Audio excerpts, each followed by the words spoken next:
Bonjour, je m'appelle Jean-Paul Matouk, je viens de la République démocratique du Congo. Donc je suis très honoré d'être dans cette salle grâce à la Fondation Gabriel Péry.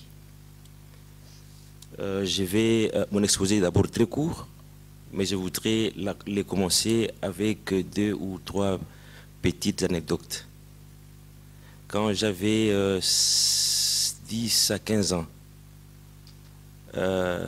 nous avions à la maison un oncle qui a été en même temps compagnon de mon père, parce que mon père a lutté aussi pour l'indépendance. Mon oncle n'a jamais étudié. Tout ce qu'il savait faire, c'était conduire les pirogues à vapeur, ce qu'on appelle généralement des speedboats, des pêches. Et il a été en contact avec l'ex-président assassiné, Laurent Désiré Kabila, quelque part dans son maquis. Une rencontre de 2 jours. Je ne sais pas ce qu'il a fait pour le président Kabila. Et le président, l'ancien président Kabila assassiné, avant son assassinat, quand il a accédé au pouvoir, il a pris mon oncle comme général directement, tout de suite, sans formation militaire, général et chef d'état-major général des forces navales. Je viens d'un pays où l'espace politique est totalement obscur. L'administration, je ne dirais pas dégradante, morte. L'appareil militaire occulte. Si je dois faire un exposé de type classique, je vous prendrai 4 heures du temps. Si je suis, comment on dit, si je me résume. Mais là, ce qui m'intéresse, ce sont des solutions. Je vais aller tout droit aux solutions qui sont, à mon avis, des solutions d'ordre pratique. Si les États peuvent accepter de respecter les normes, le micro n'est pas bon, parce que je ne suis pas à l'aise. Ok. Voilà. C'est bon. Les instruments juridiques, conventions, traités, protocoles, sont d'abord des déclarations politiques. Donc lorsqu'on parle des lois, ne vous en faites pas, il y a politique dedans. Ce sont des déclarations politiques. Les États manifestent la volonté de réglementer, de réguler une situation, et puis après on constitue des groupes d'experts pour pouvoir élaborer ces cadres juridiques afin de permettre de gouverner une situation donnée. Et les cas qui nous concernent, les armes légères et des petits calibres.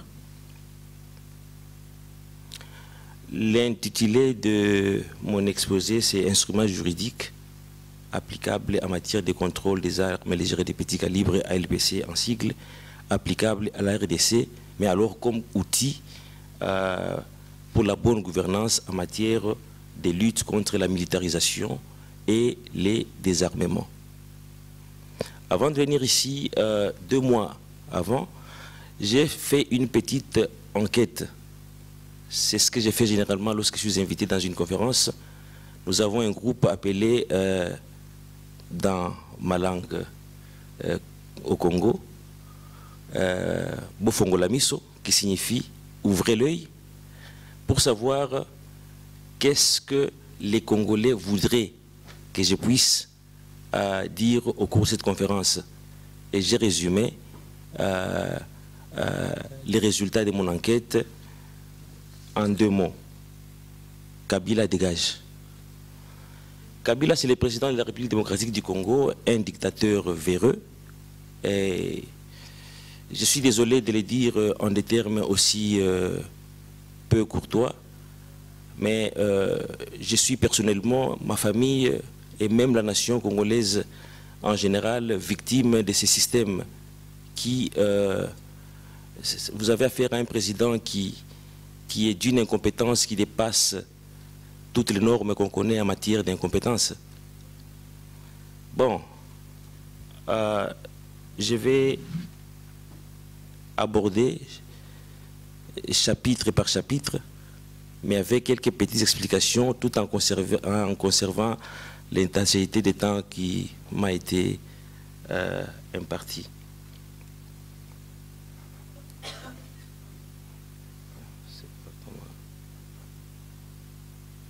Voilà. J'étais au téléphone, j'ai reçu la nouvelle de la naissance de mon bébé, mon premier bébé.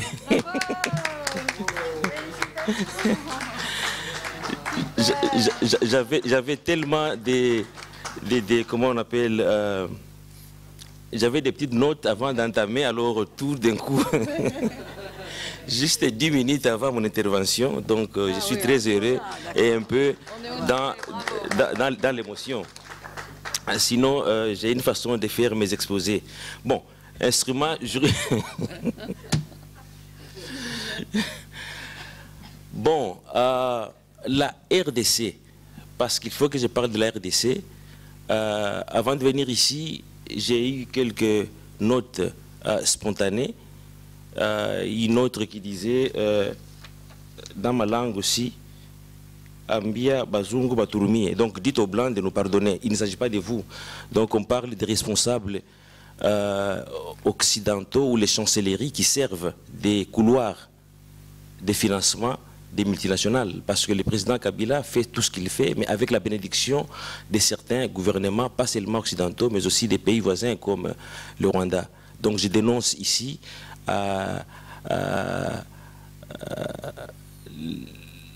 la partialité, mais aussi l'inefficacité de l'Union européenne par rapport à ce qui se passe en RDC. Donc, j'ai lancé un appel à un retour à l'ordre constitutionnel. Le président Kabila exerce son mandat en dehors de la Constitution. La République démocratique du Congo a signé beaucoup d'instruments juridiques en matière de contrôle des armes légères et des petits calibres. Les protocoles de Nairobi sur la prévention, le contrôle et la réduction des armes légères et des petits calibres dans la région des Grands Lacs, dans la Corne d'Afrique et même les États limitrophes, donc depuis 2004. Le protocole contre la fabrication, le trafic illicite d'armes à feu, de leurs pièces, éléments et munitions additionnels à la Convention des Nations Unies contre la criminalité transnationale organisée, dit protocole sur les armes à feu, bon, légalement contraignant, adopté le 31 mai 2001 par l'Assemblée générale de l'ONU. Le protocole est entré en vigueur le 3 juillet 2005 après la 40e ratification par la Zambie. La RDC a aussi souscrit au protocole de la SADC qui est entré en vigueur le 8 novembre 2004. Le programme des Nations Unies d'action en vue de prévenir, combattre et éliminer les commerces illicites des armes légères et des petits calibres, politiquement contraignant, adopté en 2001 par l'Assemblée générale de l'ONU, prévoyant des mesures visant à rendre plus stricts les contrôles régissant les transferts licites des armes légères, instrument international visant à permettre aux États de procéder à l'identification et au traçage rapide et fiable des armes légères et des petits calibres, adopté en décembre 2005 par l'Assemblée générale des Nations Unies.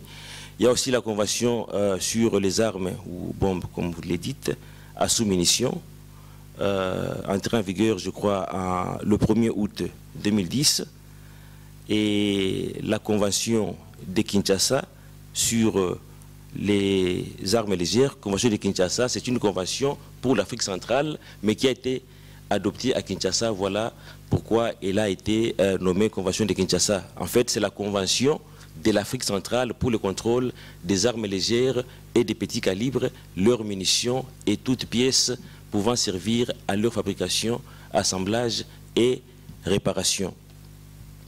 Et aussi au tout dernier traité en matière de commerce des armes, le traité universel sur le commerce des armes, entré en vigueur en 2013, et plutôt adopté en 2013 et entré en vigueur le 24 décembre 2000,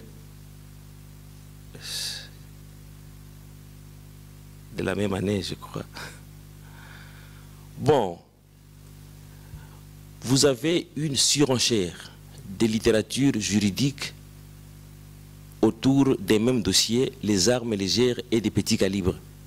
Et à chaque fois qu'un État signe une convention, la convention fait obligation à l'État d'adapter ou sinon d'actualiser, d'harmoniser ou de légiférer carrément s'il n'en a pas des lois en rapport avec la convention. Il me semble que l'élaboration des lois sont coûteuses au niveau des parlements parce qu'il faut constituer des commissions, il faut payer les personnels qui sont commis plutôt aux discussions, débats, négociations, élaboration de ces traités. Donc face à cette surenchère de littérature, face à tous ces traités, finalement, il y a un problème, n'est-ce pas, de conformité des lois et on ne sait plus à quoi se fier ou se vouer pour pouvoir gérer et contrôler les armes légères et des petits calibres. Mais ce qui m'intéresse ici, est-ce qu'on va, on va beaucoup parler de la Convention de Kinshasa, donc qui est parmi les plus récents ou les plus récents en Afrique. Cette convention a la particularité, bon, nous allons évoluer. Bon, la Convention de Kinshasa fut négociée dans le cadre du Comité consultatif permanent des Nations Unies chargé des questions de sécurité en Afrique centrale, UNSAC, adopté à l'unanimité le 30 avril 2010 à Kinshasa, en République démocratique du Congo, au cours de la 30e réunion ministérielle de ces comités. Bon, juste un petit éclaircissement. L'Afrique centrale est une zone géographique, on va y arriver, qui compte physiquement 11 États. L'Afrique de l'Ouest en avait adopté aussi une qu'on appelait Convention de la CEDEAO. L'Afrique centrale a aussi une communauté économique régionale, la CEEAC. La Convention de l'Afrique de l'Ouest s'appelle Convention de la CEDEAO. Mais celle de l'Afrique centrale n'a pas été appelée Convention de la CEEAC parce que un de ces 11 États se situant dans la zone géographique de l'Afrique centrale n'était pas membre pendant le moment des négociations de la CEEAC, en l'occurrence le Rwanda, qui avait claqué la porte à cause de ces problèmes classiques que vous connaissez avec la France, parce que sur les 11 États, 8 étaient francophones, à part Sao Tomé Principe, la Guinée équatoriale et l'Angola qui sont lusophones, donc des pays qui parlent portugais. Et cette convention a été servie en même temps comme instrument pour récupérer, entre guillemets, ce qu'on appelait l'enfant perdu de la CEEAC, le Rwanda. La démarche a réussi. Aujourd'hui, le Rwanda est à nouveau membre de la CEEAC, mais dommage, parce que le Rwanda n'était pas membre de la CEEAC au moment des négociations, les dépositaires de la convention qui avaient été choisis n'étaient pas le secrétaire général de la CEEAC, comme c'est le cas avec la CEDEAO, mais c'était les secrétaires généraux des Nations Unies, tout simplement parce que le Rwanda était aussi membre des Nations Unies, mais non de la CEEAC, pour éviter le poids de l'opposabilité, n'est-ce pas, des injonctions administratives et politiques, étant donné que le Rwanda n'était plus membre de la CEEAC. Bon. Voilà, vous avez la liste des pays, les 11 États membres du comité. Voilà. Donc l'Angola, le Burundi, le Cameroun, la République centrafricaine, le Gabon, la Guinée équatoriale, la République du Congo, la République démocratique du Congo, le Rwanda, Sao Tomé Principe et le Tchad. Ces États ont depuis engagé les processus de ratification. Bon, ça c'est le sommaire, on parlera de l'objet de la convention, zone d'application, j'ai déjà dit quelque chose là-dessus pour gagner du temps, l'historique, analyse, signature et ratification, autres documents régionaux et sous-régionaux. Et puis nous allons conclure. Pour l'objet de la convention de Kinshasa, tel qu'indiqué dans l'article 1er, est premièrement de prévenir, combattre et éliminer en Afrique centrale, le commerce et le trafic illicite des armes légères et des petits calibres, de leurs munitions et de toutes pièces et composantes pouvant servir à leur fabrication, réparation et assemblage.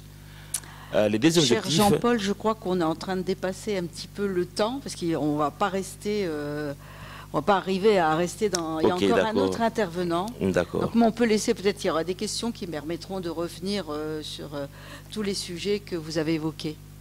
Donc si ça peut se terminer en 1 minute,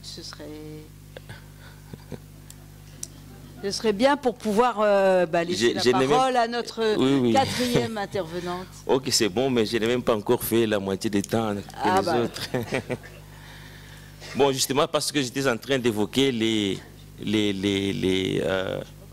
articles de la Convention, mais c'est important de comprendre que pour mettre fin à la guerre, parce que c'est de ça qu'il s'agit, chemin vers la paix.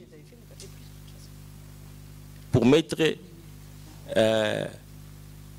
parler de la paix, il faut carrément déconstruire la guerre. Et comment déconstruire la guerre? C'est par des solutions comme celle-ci. Donc légiférer ou gouverner les États de manière à ce que les armes ne se retrouvent pas entre les mains des mauvaises personnes ou des civils, comme les rêves de la société civile mondiale qui rêve un monde sans armes. C'est une utopie, mais il faut qu'il y ait quelqu'un pour le faire. Je suis venu principalement pour parler de l'expérience de la RDC comme cas symptomatique. Donc en conclusion, la RDC, signataire des 3 instruments sous-régionaux différents, mais n'en ayant ratifié qu'un seul d'entre eux, le protocole de Nairobi, et dont la capitale a pourtant, donc Kinshasa, a accueilli l'adoption de la Convention de Kinshasa, n'a démontré aucune volonté de traduire les dispositions des conventions dans son arsenal juridique. De facto, le chantier reste énorme avant de pouvoir plutôt atteindre l'objectif de réduire au silence les armes à feu d'ici 2020, visé par l'Union africaine avec sa stratégie de silencing the gun 2020. Et je termine par interpeller les participants, les organisations ici, qu'il y a un génocide congolais dont on ne parle pas. Les génocides des Congolais de la période de 1993 à 2003. C'est vrai que les phrases sont faites, la littérature juridique sur ce dossier est abondante, mais les Congolais meurent. Je pense qu'il faut un plaidoyer, il faut des voix qui s'élèvent ici en Europe pour mettre fin à ces carnages. D'où que je suis, je sens même l'odeur du poudre. Hier soir, le chef de mon quartier à Goma a été assassiné. Et c'est tous les jours qu'on vit ce genre de scènes.